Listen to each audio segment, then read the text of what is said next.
Prem's programme, Artist Residency Thailand, prides itself on being able to resource creative practitioners' needs who are at different stages of their careers.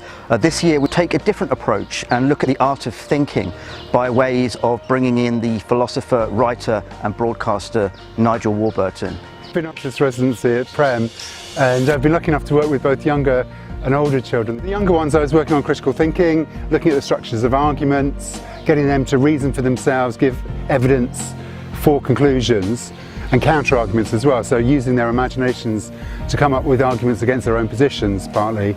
And what was amazing was some of the arguments they constructed were so intelligent and so well formed that there's almost nothing to say except fantastic. With the older students, we work on the value of art, so I gave a more conventional introductory lecture and then got them to apply some of that to an imaginary work of art that they were creating. So they had to make a pitch to a gallery owner, as it were, about their work of art and why it was important. I found the students and teachers very switched on to learning in a creative way. People like Nigel Warburton are particularly important for our students to engage with, but the basis of philosophy is one of discourse, critical thinking and communication.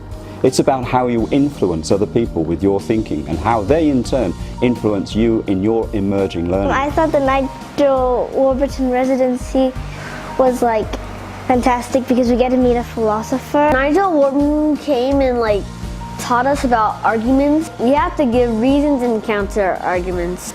I find that philosophy is very important in education and generally in our lives because it teaches us how to be critical thinkers. With a discipline like philosophy, there are no fixed answers the way there are in maths or science. Students are encouraged to be creative and think outside the box. While I've been here, I've also had a chance to speak to some of the parents and teachers and students and people from outside the school. I've been really lucky with this residency. The whole framework of this allows for practitioners to give something back, to educate, but also to learn at the same time. And I'd recommend it to anybody who gets a chance to go on this.